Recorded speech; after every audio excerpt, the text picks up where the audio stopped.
지금 즉시 수술 준비하세요. 이지혁 대표를 지정한 심장 공여자가 나타났습니다. 뇌사 판정 직전 유 원장의 수혜자를 이지혁 씨로 특정했습니다. 새벽 2시 칠흑 같은 어둠을 가르고 수화기 너머로 들려온 그 한마디는 김동수 회장의 심장을 올가매는 동시에 머릿속을 하얗게 태워버리는 섬광과도 같았습니다. 김동수 회장은 떨리는 손으로 전화기를 꽉 움켜쥐었습니다. 손가락 관절이 하얗게 질릴 정도로 힘이 들어갔지만 그 힘은 공포와 경이로움 사이에서 갈피를 잡지 못하고 있었습니다. 지정 공여자라니, 그것도 이지혁이라는 특정 인물을 지목해서 자신의 심장을 내어주겠다는 사람이 도대체 누구란 말입니까? 김동수 회장의 등줄기로 식은땀이 흘러내렸습니다. 이것은 신이 내린 기적일까요? 아니면 누군가의 비극적인 희생을 담보로 한 잔인한 운명의 장난일까요? 김동수 회장의 머릿속에는 수많은 사람의 얼굴이 스쳐 지나갔지만 그 누구도 확신할 수 없었습니다.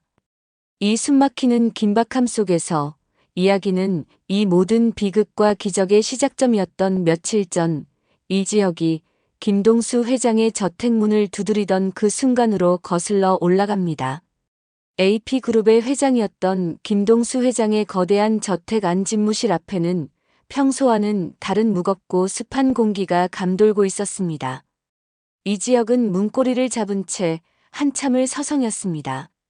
그의 손은 얼음장처럼 차갑게 식어 있었고 가슴 속에서는 불규칙하게 요동치는 심장이 주인에게 멈추라는 경고를 보내듯 통증을 쏟아내고 있었습니다.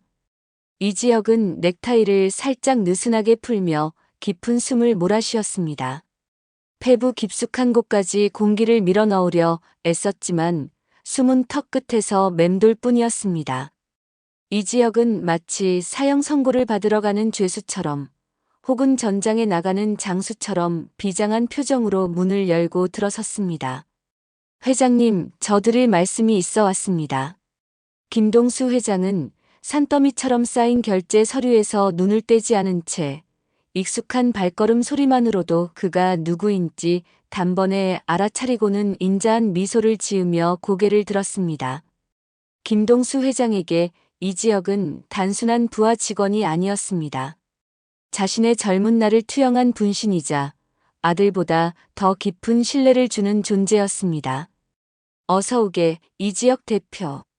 안 그래도 자네를 찾으려던 참이었네. 이번 분기 실적 보고서를 방금 다 읽었어. 역시 내 눈이 틀리지 않았어. 자네에게 AP그룹을 맡긴 건 내 인생 최고의 선택이었던 것 같군. 자네 덕분에 주주들의 신임도 두터워졌고 말이야. 김동수 회장의 칭찬은 가식 없는 진심이었습니다. 하지만 그 따뜻한 신뢰와 기대가 담긴 말들은 오히려 이지혁의 가슴을 날카로운 비수처럼 찔러왔습니다. 이지혁은 마른 침을 삼키며 천천히 입을 열었습니다. 목소리가 갈라지지 않도록 배에 힘을 주어야 했고 다리가 후들거리는 것을 들키지 않기 위해 바지 주머니를 꽉 쥐어야 했습니다. 회장님, 그 믿음에 보답하지 못할 것 같아 죄송합니다. 정말 면목이 없습니다. 그제야 김동수 회장의 손이 멈췄습니다. 서류 위에 사각거리던 만년필 소리가 뚝 끊기고 정막이 방 안을 채웠습니다. 김동수 회장은 안경 너머로 이지혁의 창백한 안색을 살폈습니다. 핏기 하나 없는 얼굴, 푸석해진 입술, 그리고 무엇보다 생기를 잃고 흔들리는 눈동자. 평소에 당당하던 기백은 온데간데 없고 금방이라도 쓰러질 듯 위태로운 나무 한 그루가 그곳에 서 있는 듯 했습니다. 그게 무슨 소인가? 회사를 그만두기라도 하겠다는 건가? 아니면 어디 다른 경쟁사에서 스카우트 제의라도 받은 게야? 자네답지 않게 왜 이러나? 김동수 회장은 짐짓 농담처럼 분위기를 풀어보려 했지만 이지혁의 표정은 돌처럼 굳어 있었습니다. 이지혁은 고개를 깊이 숙였습니다. 바닥을 향한 시선 위로 참아왔던 절망감이 뚝뚝 떨어지는 듯 했습니다. 이지혁은 자신의 입으로 자신의 죽음을 고해야 하는 잔인한 현실 앞에 서 있었습니다. 제 몸이 더는 버티질 못한다고 합니다. 의사 말로는 심장이 멈추는 게 당장 내일이어도 이상하지 않다고 합니다. 확장성 심근병증 이미 말기라고 합니다. 정적. 세상의 모든 소리가 차단된 듯한 완벽한 침묵이 방 안을 가득 채웠습니다. 김동수 회장은 자신의 귀를 의심했습니다. 눈앞에 있는 이 젊고 유능한 청년이 이제 막 날개를 펼치고 비상하려는 이지혁이 죽음을 이야기하고 있었습니다. 김동수 회장의 동공이 지진이 난 듯 흔들렸습니다. 이지혁 자네 지금 농담이 지나치네. 심장이 멈춰? 그게 무슨 말도 안 되는 소리야. 농담이라면 얼마나 좋겠습니까? 하지만 사실입니다. AP그룹을 인수한 대표로서 회장님이 주신 기회를 망칠 수 없어 이렇게 미리 말씀드립니다. 제가 갑자기 자리를 비우게 되면 발생할 경영 공백을 최소화해 주십시오. 제 후임으로는 닥치게, 입 닥쳐. 김동수 회장의 불호령이 떨어졌습니다. 이지혁은 깜짝 놀라 어깨를 움츠렸습니다. 김동수 회장은 자리에서 벌떡 일어나 책상을 돌아서 이지혁에게 성큼성큼 다가갔습니다. 그리고는 이지혁의 양 어깨를 부서질 듯 강하게 움켜쥐었습니다. 그 손아귀 힘에서 김동수 회장의 분노와 슬픔, 그리고 안타까움이 고스란히 전해졌습니다. 자네 장사꾼이 계산도 못하나? 지금 죽는 날짜 계산하고 있을 때야. 사람이 숨이 붙어 있는데 내 눈앞에 이렇게 서 있는데 왜 끝부터 생각하나? 왜 포기부터 해? 회장님, 현실을 말씀드리는 겁니다. 저는 현실? 자네가 말하는 현실은 도피야. AP그룹? 회사 걱정은 자네가 살아서 펄펄 날아다닐 때나 해. 지금 자네가 해야 할 건 인수인계서 작성이 아니라 어떻게든 살아서 내 앞에 다시 서는 거야. 알겠나? 내 허락 없이는 절대 못 죽어. 김동수 회장의 눈시울이 붉어졌습니다. 그것은 단순한 고용주와 피고용인의 관계를 넘어선 마치 아들을 잃을 위기에 처한 아버지의 절규와도 같았습니다. 이지혁은 그 뜨거운 진심 앞에 무너져 내릴 수밖에 없었습니다. 차오르는 눈물을 억지로 삼키며 이지혁이 힘겹게 입을 뗐습니다. 그의 목소리는 물기에 젖어 떨리고 있었습니다. 살고 싶습니다. 저도 살아서 회장님 곁에서, 그리고 제가 사랑하는 은호 곁에서 더 일하고 사랑하고 싶습니다. 하지만 방법이 없습니다. 심장 이식만이 유일한 길인데 대기자는 넘쳐나고 제게 올 순번은 기약이 없습니다. 오늘 내일하는 제가 어떻게 그 순번을 기다리겠습니까? 이지혁의 고백은 처절했습니다. 김동수 회장은 이지혁을 와락 끌어안았습니다. 앙상해진 등이 손바닥에 느껴졌습니다. 뼈만 남은 듯한 그 등의 감촉에 김동수 회장은 억장이 무너졌습니다. 김동수 회장은 결심했습니다. 신이 이지혁을 버리려 한다면 인간의 힘으로라도 악마와 거래를 해서라도 그를 붙잡겠다고 말입니다. 방법은 내가 찾네. 자네는 숨만 쉬고 있어. 내가 무슨 수를 써서라도 자네 심장 다시 뛰게 만들 테니까. 알겠나? 김동수가 한다면 하는 사람인 거 알지 않나? 김동수 회장은 이지혁을 집으로 돌려보낸 직후 떨리는 손으로 전화기를 들었습니다. 그가 가장 먼저 찾은 사람은 대학병원 흉부외과 교수로 있는 첫째 아들이었습니다. 아버지, 이 늦은 시간에 무슨 일이세요? 지금 당장 내 말 잘 듣거라. AP그룹 이지혁 대표, 지금 당장 심장 이식 대기 순번이랑 가능한 모든 루트를 찾아봐. 국내가 안 되면 해외라도, 아니 지구 반대편이라도 상관없다. 돈은 얼마가 들어도 좋다. 아들은 당황한 기색이 역력했습니다. 아버지, 그게 무슨 말씀이세요? 이식대기 순번은 원칙적으로 조작이 불가능해요. 국립장기조직 혈액관리원 시스템상 응급도가 높은 순서대로 배정되는데 이지혁 대표가 위중하다고 해도 대기자가 수백 명입니다. 게다가 지금 재단 쪽이랑 얽혀 있어서 상황이 복잡합니다. 아무리 아버지라도 그건 원칙 따위는 나중 문제다. 사람 목숨이 달렸어. 내가 가진 재산, 인맥 다 동원해도 좋으니 무조건 살릴 방법만 강구해. 재단, 그쪽도 내가 뚫겠다. 안 되면 병원을 하나 사서라도 살려내. 전화를 끄는 김동수 회장의 눈빛이 맹수처럼 번뜩였습니다. 의료계에 실질적인 영향력을 행사할 수 있는 또 다른 인물, 바로 라이벌이자 오랜 악연인 박진석 회장이었습니다. 김동수 회장은 잠시의 망설임도 없이 박진석 회장의 번호를 눌렀습니다.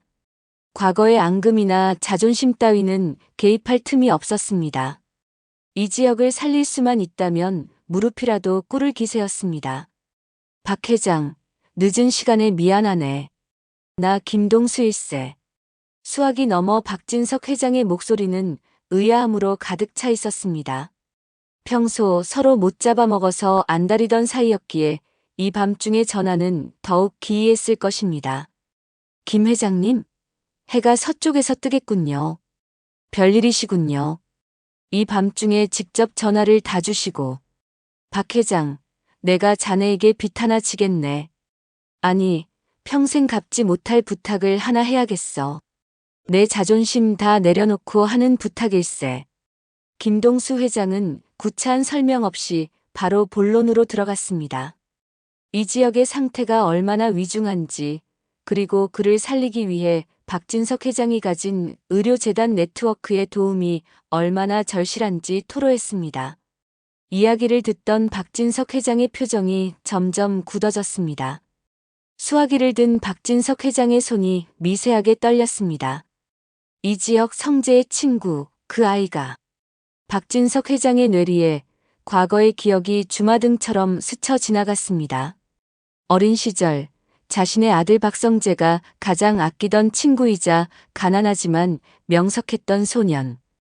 유학 자금을 부탁하러 왔을 때 가난하다는 이유로, 출신이 비천하다는 이유로 매몰차게 거절하고 모욕을 주었던 그 아이가 바로 이 지역이었습니다. 그 거절이 이 지역의 인생에 얼마나 큰 상처를 남겼을지, 그리고 그 아이가 얼마나 치열하게 바닥에서부터 기어올라 지금의 자리에 올랐는지 박진석 회장은 뒤늦게 깨닫고 있었습니다. 이 지역의 성공을 보며 내심 부끄러움과 경외심을 동시에 느끼고 있던 차였습니다. 김 회장님. 박진석 회장의 목소리가 낮게 깔렸습니다. 그 목소리에는 깊은 후회와 결단이 서려 있었습니다. 그 부탁 제가 받겠습니다. 아니, 제가 해야 할 일입니다. 김동수 회장은 의외의 반응에 잠시 말을 잇지 못했습니다. 당연히 거절하거나 대가를 요구할 것이라 생각했기 때문입니다. 박 회장, 그게 무슨. 저에게도 그 친구는 갚아야 할 빚이 있는 사람입니다. 제 어리석은 판단으로 그 아이의 꿈을 한 번 꺾은 적이 있습니다. 2번은 안 됩니다. 이번에는 제가 지키겠습니다. 제가 재단 이사장에게 직접 연락하겠습니다. 병원장, 제가 지금 바로 만나겠습니다. 박진석 회장의 결단은 빨랐습니다. 그는 즉시 옷을 챙겨 입으며 비서실에 연락해 차를 대기시켰습니다. 김동수와 박진석, 대한민국 재계를 움직이는 두 거물이 오직 이 지역 살리기라는 하나의 목표를 위해 손을 잡은 것입니다. 이들의 공조는 밤새도록 이어졌습니다. 병원장을 압박하고 재단 이사장들을 설득하며 해외의 이식센터까지 연락해 가능한 모든 의료 네트워크를 가동했습니다. 하지만 세상에는 비밀이 없는 법이었습니다. 이들의 긴박한 움직임은 결국 예기치 못한 곳에서 터져나왔습니다. 며칠 뒤 이 지역의 아버지 이상철은 아들의 집을 방문했다가 우연히 방문 너머로 들려오는 아들의 통화 내용을 엿듣게 되었습니다. 문틈으로 새어나오는 아들의 목소리는 너무나 고통스러워 보였습니다. 네, 교수님. 진통제로 버티고 있습니다. 네, 알고 있습니다. 시간이 없다는 거. 숨쉬기가 점점 힘듭니다. 방문 틈으로 들려오는 아들의 목소리에 이상철은 심장이 멎는 것 같았습니다. 진통제 시간이 없다. 숨쉬기가 힘들다. 이 단어들이 불길한 퍼즐 조각처럼 맞춰지며 이상철의 머릿속을 강타했습니다. 이상철은 떨리는 손으로 방문을 벌컥 열고 들어갔습니다. 놀란 이지혁이 급히 전화를 끊고 돌아보았습니다. 그의 얼굴은 땀으로 범벅이 되어 있었습니다. 아버지. 지혁아, 너 지금 그게 무슨 소리냐? 어디가 아픈 거야? 시간이 없다니 그게 무슨 말이야? 내가 왜 진통제를 먹어? 이상철의 다그침에 이지혁은 시선을 피했습니다. 차마 늙으신 아버지에게 자신의 상태를 알릴 수 없었습니다. 아무것도 아니에요. 회사 일 때문에 스트레스가 좀 있어서 두통약 이야기한 거예요. 거짓말하지 마. 이 애비가 바보 천치인 줄 알아? 내 얼굴이 반쪽이 됐는데 무슨 두통약이야. 똑바로 말해. 너 어디가 어떻게 안 좋은 거야? 말 안 하면 내가 당장 병원에 전화해 볼 거야. 결국 이지혁은 입을 다물고 고개를 숙였습니다. 그 침묵은 긍정이었습니다. 이상철은 억장이 무너지는 것 같았습니다. 평생을 성실하게 살아온 아들이 가난한 집에서 태어나 고생만 하다가 이제 겨우 빛을 보나 싶었던 내 새끼가 죽을 병에 걸렸다니. 이상철은 그 길로 이지혁의 손을 끌고 병원으로 향했습니다. 이지혁은 힘없이 아버지에게 이끌려갔습니다. 가자. 의사놈 멱살이라도 잡고 물어봐야겠어. 오진일 거야. 분명히 뭔가 잘못된 걸 거야. 우리 지혁이가 얼마나 건강한데. 병원 복도를 달리는 이상철의 발걸음은 위태로웠습니다. 담당 교수를 마주한 이상철은 헐떡이는 숨을 몰아쉬며 의사의 가운을 붙잡고 매달렸습니다. 선생님, 우리 지혁이 멀쩡하죠? 그냥 과로한 거죠? 심장이니 뭐니 하는 거 다 헛소리죠? 네. 의사는 난처하고 안타까운 표정으로 차트를 넘겼습니다. 아버님, 진정하십시오. 안타깝지만 환자분 상태는 매우 위중합니다. 확장성 심근병증으로 인해 심장 근육이 기능을 거의 상실했습니다. 약물 치료로는 한계가 왔고 이식 수술 외에는 다른 방법이 없습니다. 이식? 남의 심장을 떼어다가 붙인단 말입니까? 그게 말이 됩니까? 그럼 제 심장이라도 떼어 가세요. 저는 살 만큼 살았으니 제 거 주면 되잖아요. 제 심장은 튼튼합니다. 제발 제 거 쓰세요. 이상철은 진료실 바닥에 무릎을 꿇고 오열했습니다. 자식을 살릴 수만 있다면 자신의 심장을 당장이라도 꺼내줄 수 있는 것이 부모의 마음이었습니다. 아버님, 조직이 맞아야 하고 법적인 절차가 있습니다. 마음대로 되는 게 아닙니다. 그리고 아버님 연세에는 공여가 불가능합니다. 제발 진정하세요. 병실 밖으로 끌려 나온 이상철은 차가운 복도 바닥에 주저앉았습니다. 바닥을 치며 통곡하는 아버지의 울음소리가 병원을 울렸습니다. 지나가는 사람들조차 걸음을 멈추고 눈시울을 붉힐 정도로 처절한 울음이었습니다. 이지혁은 그런 아버지를 차마 안아주지도 못한 채 멀리서 바라보며 소리 없는 눈물만 흘렸습니다. 자신이 아픈 것보다 아버지가 무너지는 것을 보는 것이 더 큰 고통이었습니다. 자신의 존재가 아버지에게 슬픔이 되었다는 사실이 이지혁을 더욱 비참하게 만들었습니다. 그날 밤 이상철은 술에 취해 비틀거리는 걸음으로 편의점 앞을 서성였습니다. 세상이 원망스러웠고 아무것도 해줄 수 없는 자신이 증오스러웠습니다. 그때 우연히 지나가던 지은호가 눈에 들어왔습니다. 지은호는 이지혁의 오랜 연인이자 최근 이지혁이 이유 없이 거리를 두며 밀어내던 여자였습니다. 이상철은 지푸라기라도 잡는 심정으로 지은호를 불렀습니다. 은호야. 지은호는 수척해진 이상철의 모습에 깜짝 놀라 달려왔습니다. 아버님, 무슨 일이세요? 술을 이렇게 많이 드시고 무슨 일 있으세요? 이상철은 지은호의 손을 꼭 잡았습니다. 거친 농부의 손 같은 투박한 손이 지은호의 하얀 손등 위에서 덜덜 떨리고 있었습니다. 그 떨림이 지은호의 가슴으로 전해졌습니다. 우리 지역이 좀 살려줘. 그놈이 바보 같아서 혼자 죽어가고 있어. 나한테도 말 안 하고 혼자 끙끙 앓다가. 이제 어떡하냐. 네. 그게 무슨 말씀이세요, 아버님? 지역 선배가 죽어가다니요? 지역이가 심장이 다 망가졌대. 살 날이 얼마 안 남았대. 이식 못 받으면 죽는데. 지은호의 머릿속이 하얗게 변했습니다. 시간이 멈춘 듯 멍해졌습니다. 그동안 이 지역이 보였던 이해할 수 없는 행동들, 갑작스러운 이별 통보, 차가운 말들, 피하던 시선들.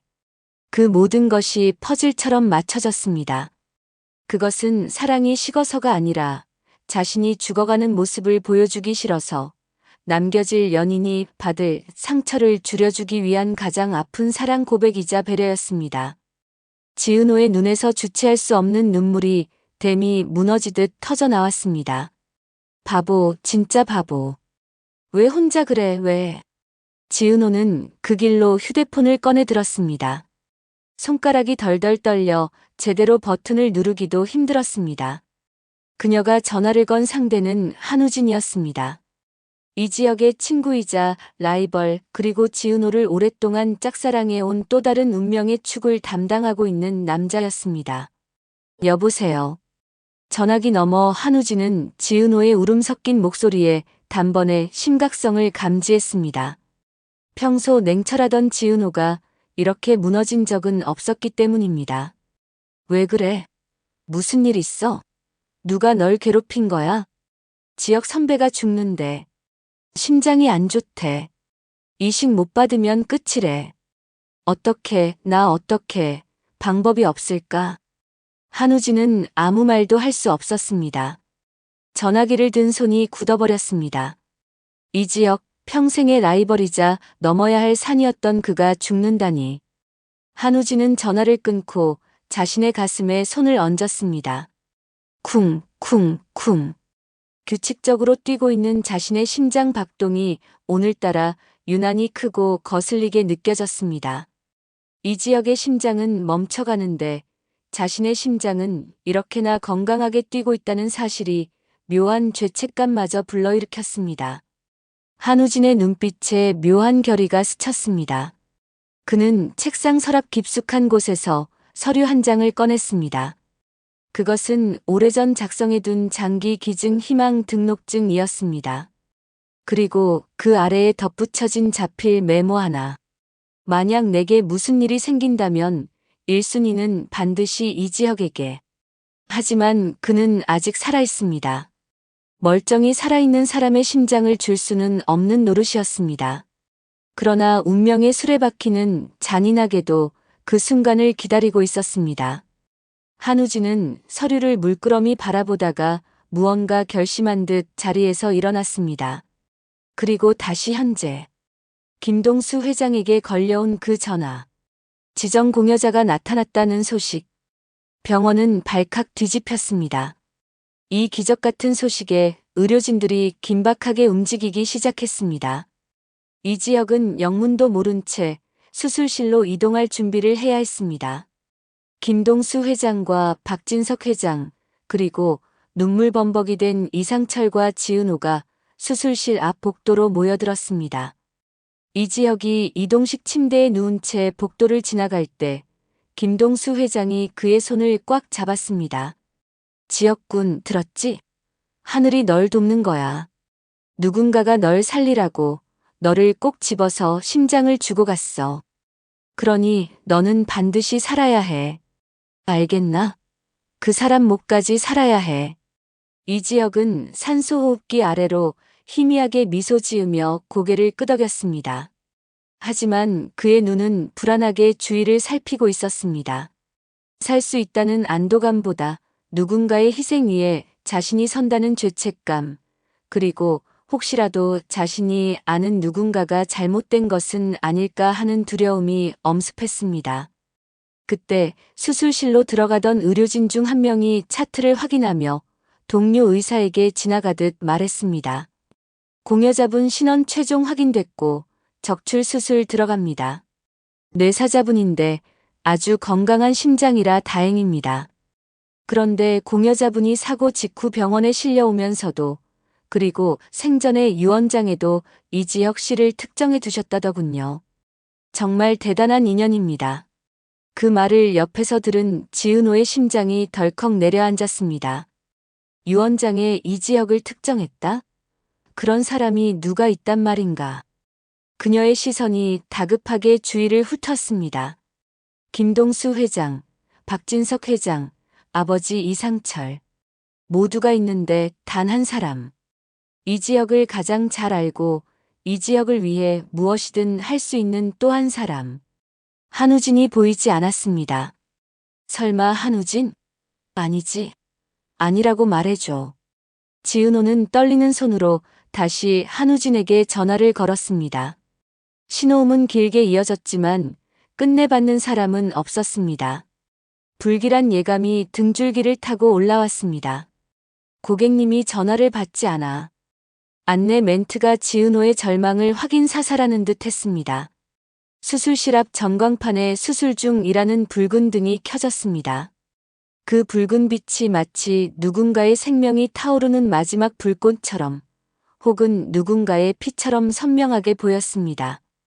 박진석 회장도 김동수 회장도 그리고 오열하는 이상철도 숨을 죽이고 굳게 닫힌 수술실 문만 바라보았습니다.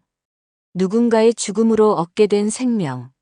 그 무거운 기적 앞에서 이지혁의 심장은 서서히 멈추고 새로운 심장이 그 자리를 대신하기 위해 차가운 아이스박스에 담겨 수술실로 들어갔습니다. 과연 이지혁의 가슴 속에서 다시 뛰게 될 그 심장의 주인은 누구일까요? 정말 우리가 우려하는 대로 연락이 두절된 한우진에게 무슨 일이 생긴 걸까요? 아니면 우리가 모르는 이지혁에게 은혜를 입었던 제3의 인물이 이지혁을 위해 자신의 모든 것을 내어준 것일까요? 엇갈린 운명과 희생, 그리고 다시 피어나는 생명.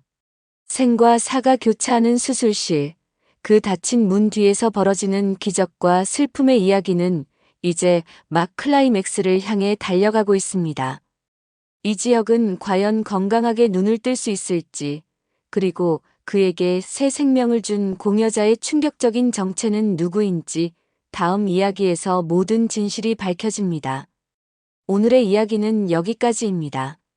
이 이야기가 흥미로우셨다면 구독과 좋아요는 사랑입니다. 영상 제작에 큰 힘이 됩니다. 감사합니다.